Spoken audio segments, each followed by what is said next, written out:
देखिए मैं हिंदी बोलता हूँ सर, हिंदी। अरे वो तो हम भी बोल सकते हैं।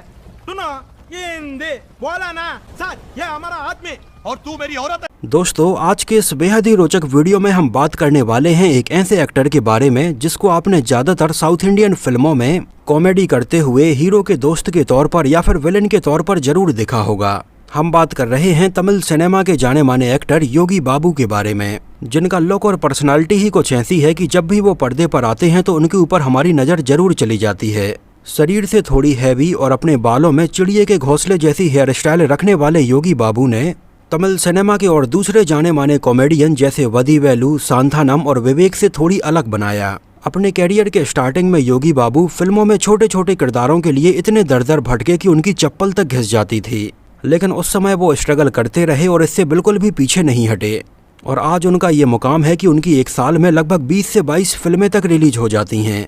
और आज के टाइम पर आलम यह है कि योगी बाबू तमिल सिनेमा के सबसे बिजी कॉमेडियंस में से एक हैं। कई बार तो उनका शेड्यूल इतना ज़्यादा हो जाता और इतनी सारी बैक टू बैक फिल्मों की शूटिंग करनी होती कि पूरे दिन में मुश्किल से 3 से 4 घंटे ही उन्हें सोने के लिए मिल पाते। तो इतना स्ट्रगल करने के बाद आज योगी बाबू इस मुकाम पर पहुंचे हैं। लेकिन क्यों एक डायरेक्टर ने योगी बाबू की सरेआम पिटाई कर दी थी? आखिर क्यों समय समय पर योगी बाबू को लेकर इतनी सारी कंट्रोवर्सीज सामने आती रहती हैं? कहीं ऐसा तो नहीं है कि योगी बाबू तमिल सिनेमा के जाने माने कॉमेडियन वदीवेलु की राह पर जा रहे हैं, जिन्होंने अभी बहुत ज़्यादा स्ट्रगल करके अपना इतना बड़ा मुकाम बनाया था, लेकिन बाद में तमिल सिनेमा ने उन्हें पूरी तरह से बैन कर दिया था। तो इस वीडियो में हम योगी बाबू के बारे में जानेंगे कुछ ऐसी बातें जो शायद आप उनके बारे में नहीं जानते होंगे। ज़्यादातर तमिल फिल्मों के अलावा आपने योगी बाबू को शाहरुख खान के साथ में फिल्म चेन्नई एक्सप्रेस में भी देखा होगा। चेन्नई एक्सप्रेस योगी बाबू की पहली हिंदी फिल्म थी और इसके बाद दूसरी हिंदी फिल्म में वो हमें दोबारा से शाहरुख खान की ही फिल्म जवान में लगभग 10 साल बाद 2023 में नजर आने वाले हैं। शाहरुख खान को योगी बाबू काफ़ी पसंद आए, उनका लुक और उनकी एक्टिंग के वो बिल्कुल दीवाने हो गए। और फिल्म जवान में भी योगी बाबू एक बार फिर से शाहरुख खान के साथ स्क्रीन शेयर करते हुए नजर आएंगे। एक नज़र डालते हैं योगी बाबू की पर्सनल लाइफ और उनकी जर्नी के बारे में। वैसे तो योगी बाबू की जर्नी बहुत ज़्यादा स्ट्रगल भरी रही और उन्हें बहुत ज़्यादा ही मुश्किलों का सामना करना पड़ा, लेकिन योगी बाबू का ये मानना है कि उन्हें कॉमेडी करते हुए लोगों ने देखा है और वो अपने स्ट्रगल की कहानी सुनाकर लोगों को निराश नहीं करना चाहते हैं। उनका कहना है कि लोगों को हंसाना उनका रियल काम है, अपनी स्ट्रगल की कहानी सुनाकर उनको निराश करना उनका काम नहीं है। इस वजह से योगी बाबू ने कहीं भी बड़ा चढ़ाकर या बहुत ज़्यादा अपने स्ट्रगल के बारे में कहीं बात ही नहीं की है। उनका जन्म 22 जुलाई सन 1985 को तमिलनाडु के अरानी में हुआ था। उनके पिता इंडियन आर्मी में हवलदार की पोस्ट पर थे। इस वजह से उनके पिता का जगह जगह पर ट्रांसफ़र होता रहता था और बचपन में योगी बाबू भी बहुत सारी जगहों पर रहे हैं। तमिलनाडु में योगी बाबू का जन्म हुआ था और उनकी स्कूलिंग की पढ़ाई जम्मू कश्मीर में कंप्लीट हुई। बचपन से ही योगी बाबू ने अपने पिता को इंडियन आर्मी के जरिए देश की सेवा करते हुए ही देखा है और अपने पिता को देखने के बाद बचपन में योगी बाबू का सपना भी इंडियन आर्मी में जाने का ही था। लेकिन योगी बाबू बचपन से ही काफ़ी फनी थे और कई बार तो ऐसा होता कि योगी बाबू कुछ भी बोलते तो लोग जोर जोर से हंसने लगते। हालांकि उस समय तो योगी बाबू को ये समझ में नहीं आता था कि लोग आखिर उनकी बातों पर हंसते क्यों हैं। लेकिन धीरे धीरे जब योगी बाबू बड़े हुए तो उन्हें समझ में आने लगा कि उनके अंदर कॉमेडी की ऐसी स्टाइल है जिससे कि लोग हंसने लगते हैं। कई बार तो स्कूल में योगी बाबू की ऐसी मजाकिया हरकतों की वजह से उनके माँ बाप को भी बुलाया जाता और उनके बेटे को दिखाया जाता। और इस समय तक तो योगी बाबू ये समझ चुके थे कि इंडियन आर्मी में जाना तो उनके बस की बात नहीं है, लेकिन वो कॉमेडी अच्छी कर सकते हैं। और इस लाइन में उनका स्ट्रगल शुरू हो गया और कुछ सालों तक स्ट्रगल करने के बाद फाइनली उन्हें सन 2003 में एक तमिल भाषा की कॉमेडी सीरीज लोलू सभा में काम करने का मौका मिला। इसको योगी बाबू ने पहले तो बतौर असिस्टेंट डायरेक्टर के तौर पर ज्वाइन किया और बाद में इसके कुछ एपिसोड्स में भी वो हमें नजर आए। एक्चुअली सन 2003 में लॉन्च हुई तमिल सिनेमा में ये बिल्कुल एक नई तरह की कॉमेडी सीरीज थी, जिस सीरीज में हमें पॉपुलर तमिल फिल्मों का स्पूफ बनाकर दिखाया जाता था, जैसे अनियान का ओनियन, बासा का बच्चा, बिल्ला का गुल्ला और पोकरे का बाकरे। ऐसी बहुत सारी पॉपुलर तमिल फिल्मों के स्पूफ इसमें हमें देखने के लिए मिले थे। जिस सीरीज के कुछ स्पूफ सीन्स तो योगी बाबू ने ही लिखे थे। हालांकि थालापाथी विजय की फिल्म पोकरे का जब बकरे के नाम से मजाक बनाया गया तो इससे थालापाथी विजय के फैंस काफ़ी ऑफेंडेड हो गए और बाद में इसके मेकर्स को लोगों से माफ़ी भी मांगनी पड़ी। हालांकि इसमें काम करने के बाद योगी बाबू को तमिल सिनेमा में थोड़ी बहुत पहचान मिलना शुरू हो गई थी। हालांकि उनका स्ट्रगल खत्म नहीं हुआ और फाइनली इसके कई सालों बाद सन 2009 में योगी बाबू हमें पहली बार किसी तमिल फिल्म में नजर आए। फिल्म का नाम था योगी और योगी बाबू ने इस फिल्म के बाद ही अपना नाम योगी बाबू रख लिया था। एक्चुअली उनका जो रियल नाम है वो श्रीनिवासन बाबू है और उनकी पहली फिल्म योगी में उनको बाबू के नाम से इंट्रोड्यूस करवाया गया था, लेकिन उन्होंने अपने कैरियर की पहली फिल्म योगी के बाद ये नाम अपने नाम के आगे लगा लिया और आज उन्हें योगी बाबू के नाम से ही जाना जाता है।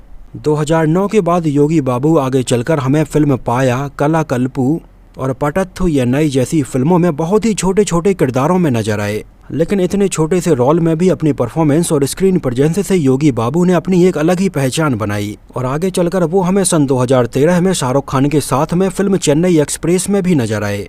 2014, 15 और 16 के आसपास तो योगी बाबू के पास में फिल्मों की लाइन लग गई। इस दौरान योगी बाबू तमिल सिनेमा के एक से बढ़कर एक स्टार्स की फिल्मों में नजर आने लगे। 2014 में आई शिवकार्तिकेयन की फिल्म मान कराटे में योगी बाबू की कॉमेडी टाइमिंग को काफी पसंद किया गया। विजय सेतुपति के साथ में फिल्म अंडावन कट्टालई और कोलामाबू कोकिला में उनके किरदारों को काफी पसंद किया गया। कोलामाबू कोकिला वही फिल्म थी जिसको आगे चलकर बॉलीवुड में गुड लक जेरी के नाम से रीमेक किया गया था और इस दौरान योगी बाबू ने तमिल सिनेमा के जाने माने कॉमेडियन सांथानम, विवेक और वादी वैल्यू के बीच में अपनी एक अलग ही जगह बनाई।